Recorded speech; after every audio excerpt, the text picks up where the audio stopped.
अस्सलाम वालेकुम नाज़रीन, हाईटेक न्यूज़ के खबरनामे में आपका खैर मकदम है। मैं हूं नेहा खान। नजर डालते हैं आज की अहम खबरों पर। रुकन पार्लियामेंट रघुनंदन राव ने जिले मरकज में वाक़ बीजेपी के मुकामी दफ्तर में प्रेस कॉन्फ्रेंस की। इस मौके पर रघुनंदन राव ने कहा है कि पार्लियामेंट में मंजूरी अंबेडकर के बारे में उनके पैदाइश के 7.5 दहाइयों के मौके पर कांग्रेस ने अंबेडकर को सिर्फ उनके यौम पैदाइश पर जारी रखा।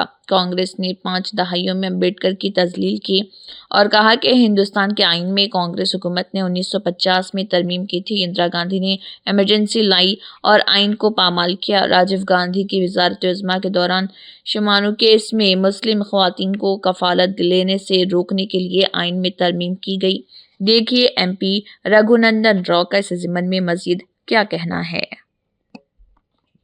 భారత రాజ్యాంగం భారత పార్లమెంట్లో ఆమోదం పొంది 7.5 దశాబ్దాలు పూర్తవుతున్న సందర్భంగా భారత పార్లమెంట్ లోపల సుదీర్ఘంగా భారత రాజ్యాంగ నిర్మాణం పట్ల జరిగినటువంటి కార్యక్రమాలు, భారత రాజ్యాంగం అమల్లోకి వచ్చిన తర్వాత ఈ దేశంలో అధికారంలో ఉన్నటువంటి పార్టీలు భారత రాజ్యాంగ నిర్మాత డాక్టర్ బిఆర్ అంబేద్కర్ పట్ల అవలంబించిన తీరు పట్ల దేశవ్యాప్తంగా ప్రజల్ని చైతన్యవంతం చేయాలని చెప్పి భారత ప్రధాని నరేంద్ర మోడీ గారి నాయకత్వంలో ఒక నిర్ణయం తీసుకోవడం జరిగింది.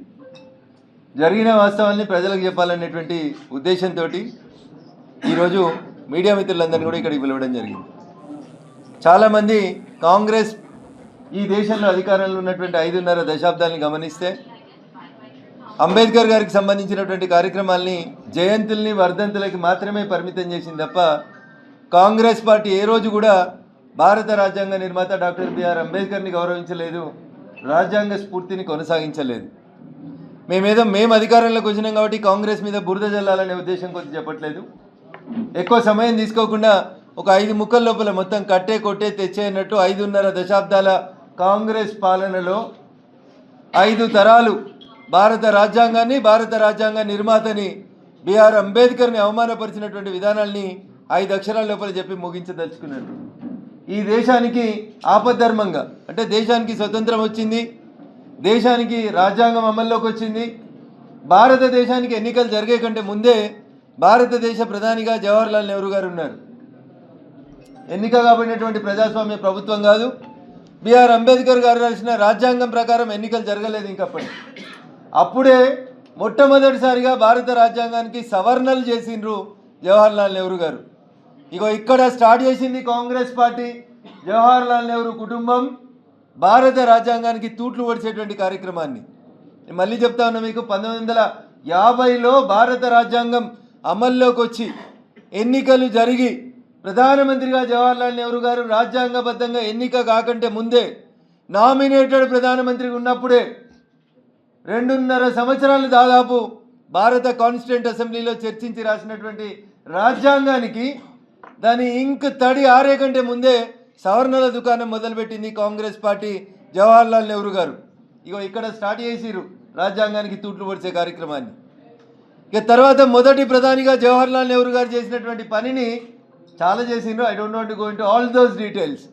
రెండోసారి వారి నెక్స్ట్ జనరేషన్లో వచ్చినటువంటి శ్రీమతి ఇందిరాగాంధీ గారు ఎమర్జెన్సీని తీసుకొచ్చి భారత రాజ్యాంగాన్ని, భారత రాజ్యాంగ హక్కులను అన్నింటినీ తూట్లు పొడిచి తుంగలో తొక్కింది ఎవరంటే రెండో తరంలో వచ్చినటువంటి శ్రీమతి ఇందిరాగాంధీ గారు. ఇది రెండోసారి ఆ కుటుంబం, కాంగ్రెస్ కుటుంబం, గాంధీ నెహ్రూల కుటుంబం భారత రాజ్యాంగానికి రెండోసార్లు తూట్లు పొడిచి ఈ దేశం లోపల ఎమర్జెన్సీ తీసుకొచ్చిండ్రు. మూడో తరం వచ్చింది అనుకోండి. ఆ తర్వాత తరాలకు వచ్చేసరికి రాజీవ్ గాంధీ గారు ప్రధానమంత్రి అయిన తర్వాత ఈ దేశ సర్వోన్నత న్యాయస్థానం సుప్రీంకోర్టు షాబాను అనేటువంటి ఒక కేసు లోపల కులం, మతం ప్రాతిపదికన పక్కన పెట్టి ఎవరైనా భర్త భార్యను విడాకులు ఇస్తే భరణం చెల్లించాలని సుప్రీంకోర్టు బెంచ్ ఒక జడ్జిమెంట్ ఇచ్చింది. దాన్నే ఈ దేశ చరిత్రలో షాబానో కేసు అని ఒక కేసుగా చెప్పుకుంటూ వస్తారు. షాబానో కేసులో సుప్రీంకోర్టు ఇచ్చిన జడ్జిమెంట్ను కాదని భారత రాజ్యాంగానికి సవరణ తెచ్చి ఆర్డినెన్స్ తీసుకొచ్చి పేద ముస్లిం మహిళలకి భరణం దక్కకుండా చేసినటువంటి నాయకుడు ఎవరంటే మూడో తరం ప్రధానమంత్రి గౌరవనీయులు రాజీవ్ గాంధీ గారు. ఇది కాంగ్రెస్లో మూడో తరం వచ్చి కూడా రాజ్యాంగానికి తూట్లు పొడిచినటువంటి కార్యక్రమం. ఇక నాలుగో తరం వచ్చింది. ఈ దేశానికి సర్వోన్నత స్థానం భారత రాజ్యాంగం డాక్టర్ బిఆర్ అంబేద్కర్ గారు ఇచ్చినటువంటి గొప్ప హక్కు ప్రకారం ఈ దేశంలో అందరికంటే గొప్ప స్థానం ఎవరికి ఉంటుందంటే ప్రజల చేత ప్రజల కొరకు ప్రజలే ఎన్నుకున్నటువంటి ప్రధానమంత్రిని కూడా కాదని, ప్రధానమంత్రి పక్కన ప్రధానమంత్రి కంటే పెద్ద కుర్చీని వేసుకొని యూపీఏ చైర్పర్సన్ హోదాలో ఒక రాజ్యాంగేతర శక్తిగా 10 సంవత్సరాలు ఈ దేశాన్ని పాలించేందుకు శ్రీమతి సోనియా గాంధీ గారు ప్రయత్నం చేసిర్రు. భారత రాజ్యాంగానికి తూట్లు పొడిచిండ్రు. పేరుకే మన్మోహన్ సింగ్ గారిని ప్రధానమంత్రి కూర్చోబెట్టిండ్రు. కానీ రాజ్యాంగం గౌరవించి రాజ్యాంగం ఇచ్చినటువంటి అతిపెద్ద స్థానం ప్రధానమంత్రిగా ఉన్నటువంటి వారిని ఓ మౌనమునిని చేసి, ఓ కీలుబొమ్మని చేసి, ఒక రాజ్యాంగేతర శక్తిగా యూపీఏ చైర్పర్సన్గా సోనియా గాంధీ 4వ తరంలో భారత రాజ్యాంగాన్ని ఇబ్బందికరమైనటువంటి పరిస్థితుల్లోకి నెట్టింది. ఇప్పుడు వచ్చిండు ఒక ఆయన లీడర్ ఆఫ్ అపోజిషన్ అని ఇప్పుడు ఉన్నాడు.